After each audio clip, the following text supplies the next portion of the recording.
Olá, turma. Como eu já me apresentei na aula passada, me chamo Ana. Vou ministrar com vocês a disciplina de Semiologia e Semiotécnica 1. Então, não tem como nós iniciarmos essa disciplina que fala de semiologia, de semiotécnica, da atuação da enfermagem em si no âmbito dos serviços de saúde, sem saber como é que eles são organizados. Então, de início, vamos iniciar essa disciplina falando sobre a organização desses serviços de saúde, né, como é que eles são organizados e que, na verdade, nada mais é do que a própria organização do nosso SUS, do nosso Sistema Único de Saúde. Então, é nessa aula que nós vamos ver todos esses pequenos detalhes, né, que o que é esse Sistema Único de Saúde? O SUS é um dos maiores e mais complexos sistemas de saúde pública do mundo. Então, o nosso SUS ele é muito rico. Ele é rico em detalhes, ele é rico de serviços e, principalmente, ele é muito rico pelo fato dele ser um serviço público, né? Um serviço do qual você não precisa pagar diretamente por ele. Abrange desde os simples atendimentos para avaliação da pressão arterial por meio dessa atenção primária, até o transplante de órgãos, que é garantido o acesso integral, universal e gratuito para todos da população, né, para toda a população do nosso país. Então, o SUS ele vai desde aquele serviço mais simples, que é justamente a aferição dos sinais vitais, né, uma aferição de uma pressão arterial, de uma temperatura, até os serviços mais complexos dentro do âmbito da saúde, que um dos serviços mais complexos que nós temos são justamente o transplante de órgãos. Que o transplante de órgãos ele é feito no SUS. Com a sua criação, o SUS ele proporcionou o acesso universal ao sistema público de saúde sem discriminação. Então, o SUS, quando eu digo que ele é um sistema altamente rico, ele é um sistema altamente cheio de complexidade, cheio de detalhes, é porque o SUS que eu estou falando é aquele que é regido por lei. Nós sabemos hoje, né, que o nosso SUS ele está com alguns problemas graves. Mas o que eu quero trazer nessa aula para vocês é que esses problemas que existem no SUS da nossa cidade, do nosso estado, ou por muitas vezes no nosso país, de um ponto de vista geral, esses problemas não são desse SUS criado, não é desse SUS que está escrito no papel. Às vezes o problema não é nem do Sistema Único de Saúde. Às vezes os problemas que nós vemos no Sistema Único de Saúde, ele vem de uma má gestão, das pessoas que estão gerindo, que estão administrando esse serviço. A atenção integral à saúde, e não somente aos cuidados assistenciais, ela passou a ser um direito de todos os brasileiros. Porque antes da existência do SUS, ou seja, antes do ano de 1988, que foi quando foi criada a Constituição Federal, nós vamos ver mais para frente, a saúde ela não era um direito de todos, como nós temos hoje, que hoje qualquer pessoa que esteja no nosso país, que passe por algum problema de saúde, ela pode ser atendida numa UPA, seja numa unidade de pronto atendimento, se for um caso de urgência e de emergência, ou até um caso mais básico de saúde. Então, antes de surgir o SUS, antes de se ter o Sistema Único de Saúde, não se existia essa possibilidade de todos serem atendidos por esse sistema, de todos serem atendidos pelo público, né, sem pagar nada. Apenas eram atendidos aquelas pessoas que possuíam algum bem e que poderiam pagar por esse serviço. Direito este que vai desde a gestação e segue por toda a vida, sempre com foco na saúde e na qualidade de vida, visando a prevenção e a promoção à saúde. Então, o SUS ele não vem apenas para tratar da doença, o SUS ele vem para tratar da pessoa como um todo, do indivíduo como um todo. E principalmente ele veio para prevenir a doença, para que essa doença não se instale nesse indivíduo, que é o que a gente chama de prevenção e promoção da saúde. A rede que compõe o SUS ela é ampla e abrange tanto ações quanto serviços de saúde. Né? Então, a rede que abrange o SUS, eu trouxe para vocês em forma desse pequeno gráfico, que entra a atenção primária, a média e alta complexidade, a atenção hospitalar, os serviços de urgência e emergência, a assistência farmacêutica, vigilância ambiental, vigilâncias epidemiológica e sanitária. Então, todas essas são as redes de apoio ao SUS. Que aí trazendo para a parte mais histórica da coisa, né, que é quando a gente fala da Constituição Federal de 1988, que é quando esse SUS ele é criado. Então, quando esse SUS ele foi criado, né, a Constituição que rege e regulariza o nosso país até hoje, então é a Constituição onde tudo foi criado, onde tudo foi estabelecido e onde foram geradas todas as leis, né, é a Constituição Federal de 1988. Nela consta providências nos âmbitos tanto da saúde, previdência social e assistência social, educação, cultura e esporte, assim como também ciência, tecnologia e inovação. Aí eu trago para vocês os artigos que falam mais da nossa área, né, que falam mais, são referentes à saúde. Que aí no artigo 196 ele diz que a saúde é um direito de todos e dever do Estado. Quando ele diz que a saúde é um direito de todos e dever do Estado, ele está dizendo que todas as pessoas que vivem no nosso país, eles têm direito à saúde, eles têm direito a ter acesso à saúde e que é dever do Estado pagar e também proferir, dar uma qualidade nesse serviço para que essa pessoa tenha acesso a ele, garantindo, mediante políticas sociais e econômicas que visam a redução do risco de doença e de outros agravos e ao acesso universal e igualitário às ações e serviços para sua promoção, proteção e recuperação. O artigo 197 já diz que é de grande relevância, são de relevância pública, as ações e serviços de saúde, cabendo ao poder público dispor, nos termos da lei, sobre sua regulamentação, fiscalização e controle, devendo sua execução ser feita diretamente ou através de terceiros e também por pessoa física ou jurídica de direito privado.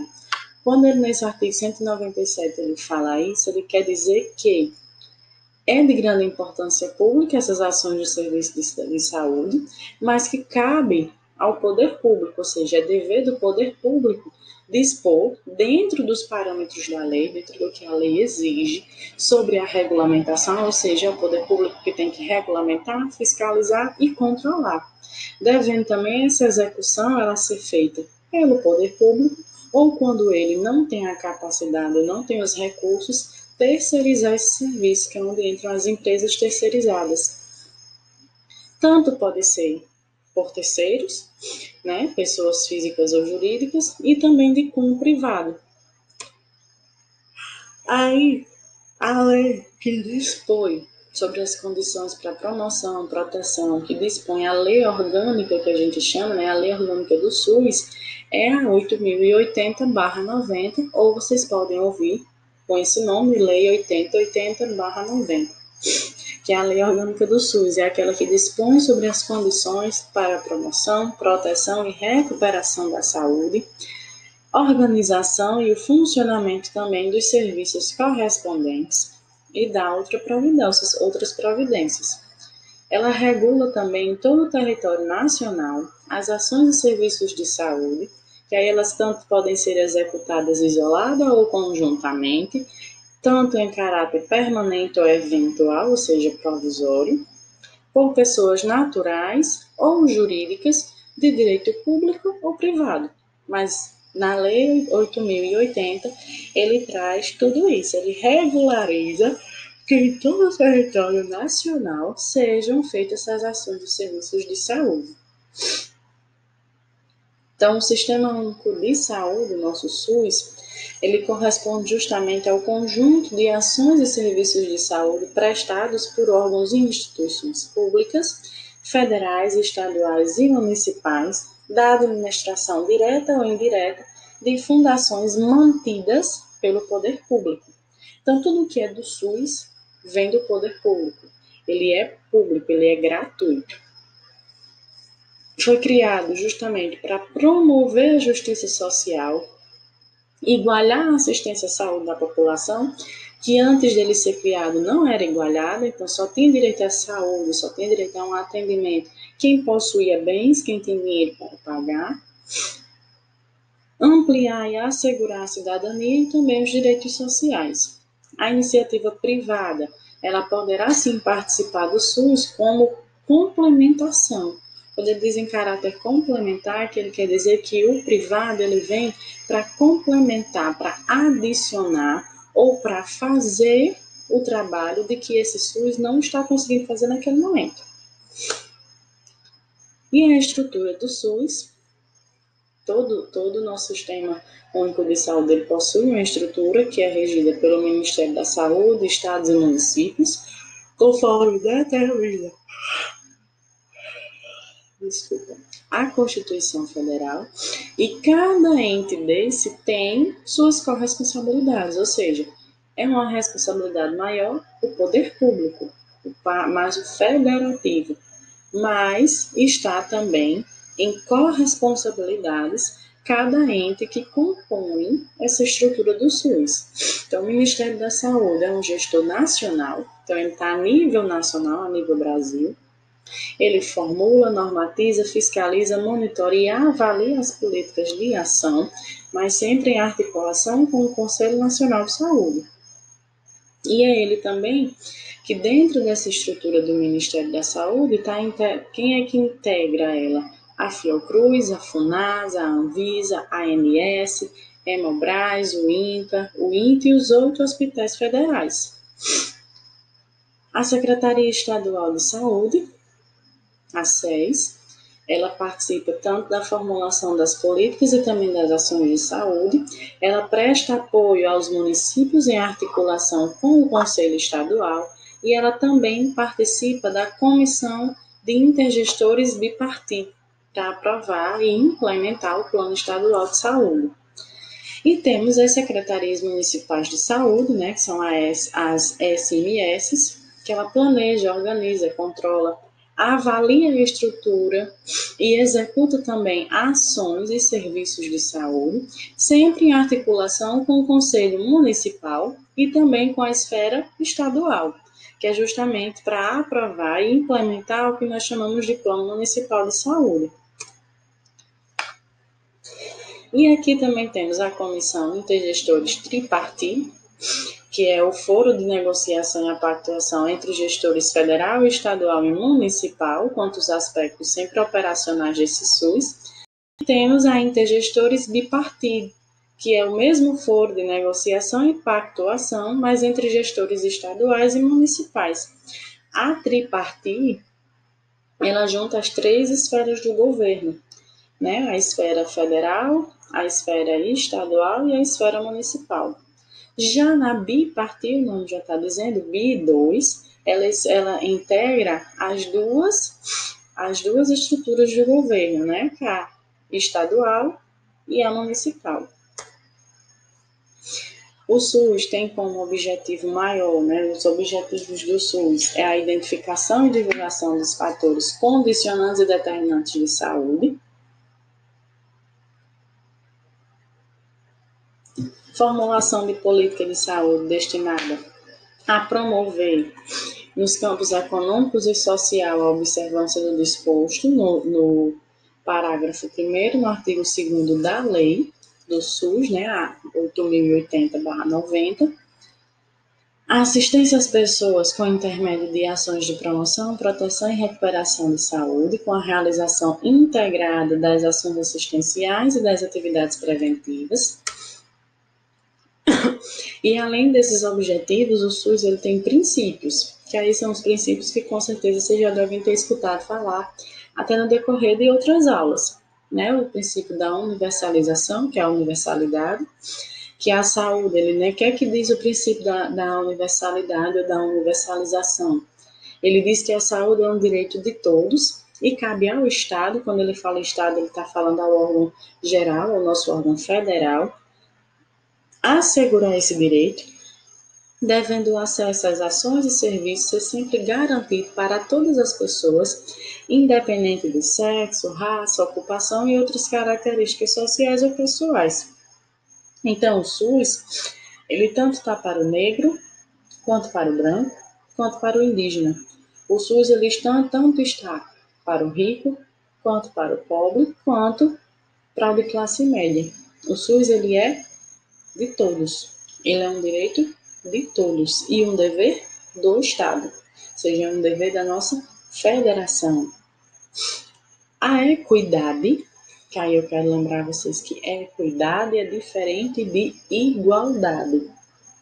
A equidade, ela diz o quê? Que essa equidade, ela significa que a gente deve tratar desigualmente os desiguais, mas sempre investir mais onde a carência é maior.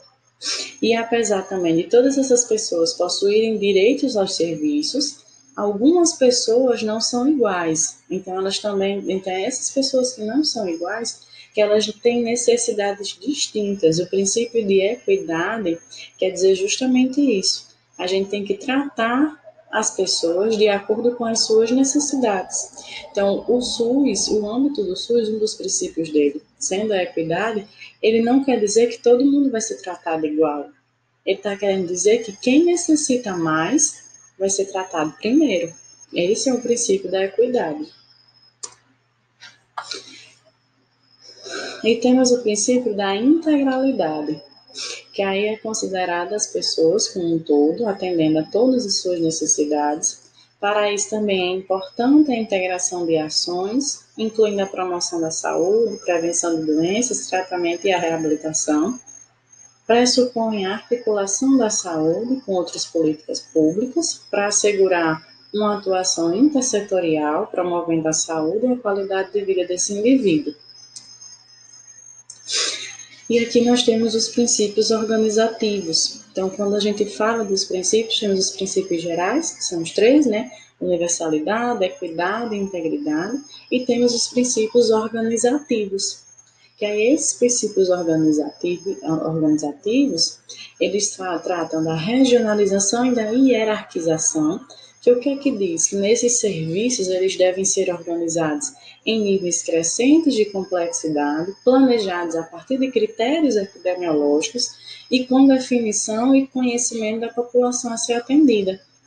A regionalização ela é justamente o processo de articulação entre os serviços que já existem, visando sempre um comando unificado deles, ou seja, um comando único. E a hierarquização ela deve proceder junto com a divisão de níveis de atenção, que aí é para garantir essas formas de acesso a serviços que façam parte da complexidade requerida pelo caso, nos limites dos recursos disponíveis de cada região. A descentralização e o comando único. Descentralizar é redistribuir.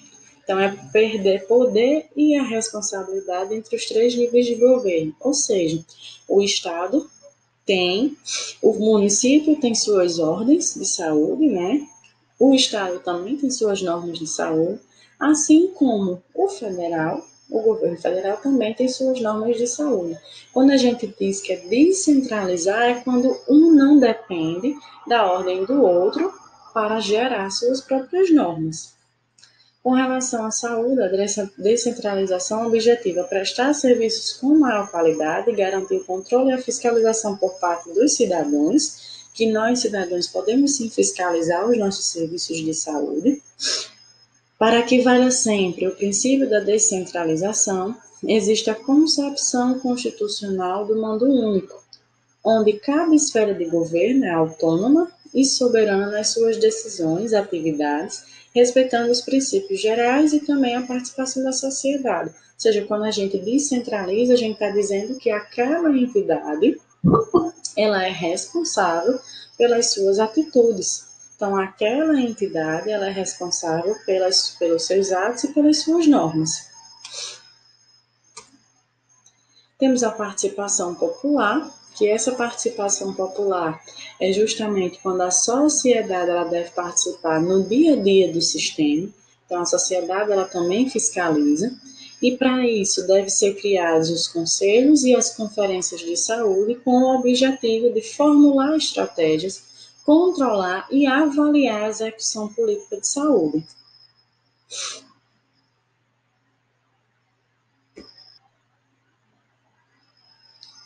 SUS e esses níveis de atenção.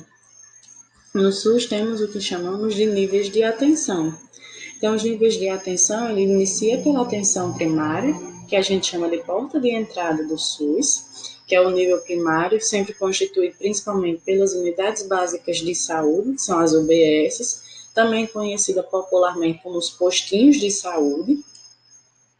E essas ações que são realizadas nesses postos, nessas unidades básicas, elas sempre são voltadas para a redução do risco de doenças e também da proteção da saúde. Ela ordena a demanda por serviço e também o fluxo da continuidade dessa atenção e cuidado. E sempre a atenção primária ela vai estar mais relacionada a um caráter muito importante dentro do âmbito da saúde, que é o caráter preventivo. É aquela que vai prevenir, é aquela que vai cuidar daquele indivíduo para que ele não chegue a necessitar de uma atenção mais ampla, que aí é a média complexidade. Então, a atenção primária ela tem como maior objetivo o cuidar daquele paciente para que ele não adoeça. Que é essa atenção secundária, que é justamente após a atenção primária, a atenção secundária ela é composta por esses serviços especializados, que sempre são mais encontrados em hospitais e ambulatórios, que opera quando há necessidade de consultas especializadas, exames complementares ou internações hospitalares por agravos de alguma patologia. Geralmente, o acolhimento na atenção primária que encaminha esses pacientes para o nível secundário quando for necessário. E temos a atenção terciária, nosso terceiro nível de atenção, que essa atenção terciária ela vai fornecer o atendimento do que a gente chama de alta complexidade. Na atenção secundária, a gente também pode chamá-la que ela vai oferecer um atendimento de média complexidade. A atenção terciária não. A atenção terciária ela já vai oferecer esse atendimento de alta complexidade, que ela é sempre formada por hospitais de grande porte, na sua maioria hospitais de grande porte. Ela é responsável por um número muito menor de condições, porém que demandam muitos recursos tecnológicos e cuidados bem mais específicos.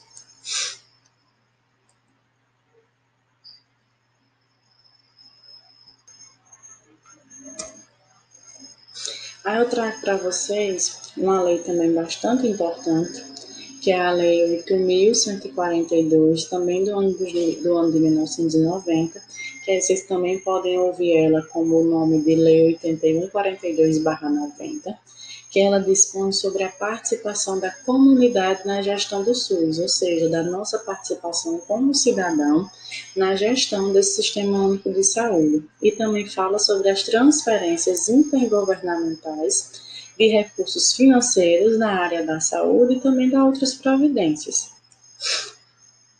Na lei, ela diz que o Sistema Único de Saúde, que trata a Lei 8.080/90, ela contará em cada esfera de governo sem prejuízo das funções do Poder Legislativo, com as seguintes instâncias que ele chama de instâncias colegiadas: a Conferência de Saúde e o Conselho de Saúde.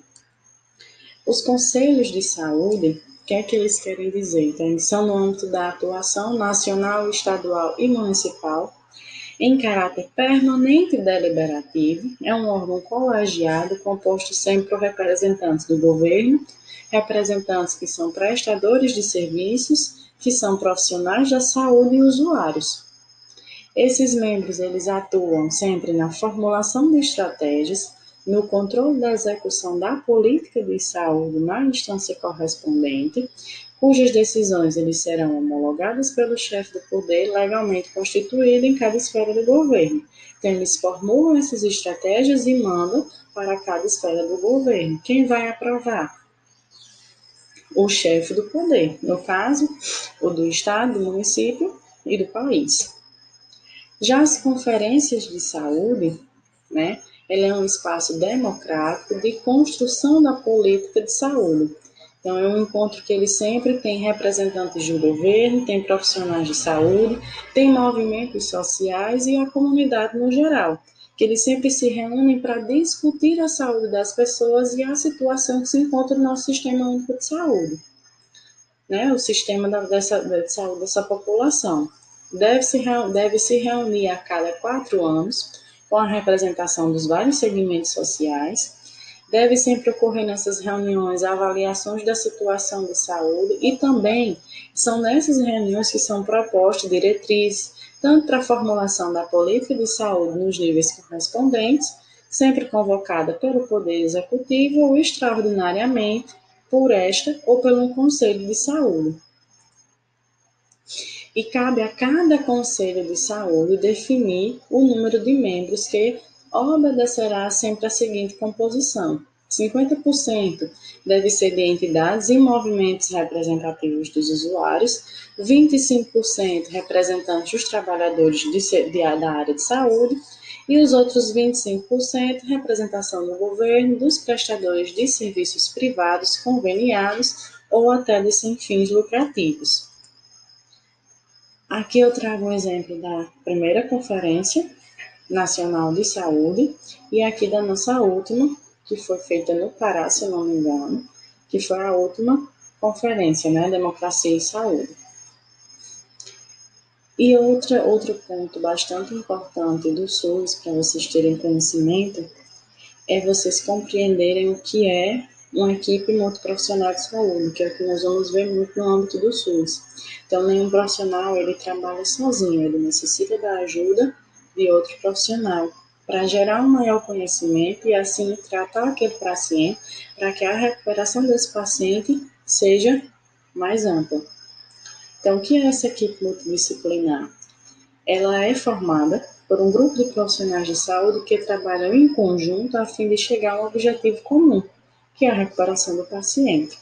Consiste sempre numa modalidade de trabalho coletivo que se configura na relação recíproca entre múltiplas intervenções ou técnicas e também interação desses agentes de diferentes áreas profissionais.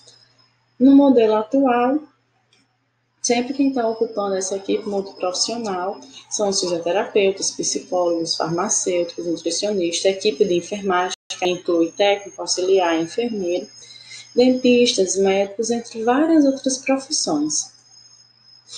Tem o objetivo de aumentar a eficácia, como também melhorar a qualidade dos cuidados, né, da área da saúde. Existe também sempre aquela constante evolução, tanto tecnológica quanto científica nesse campo.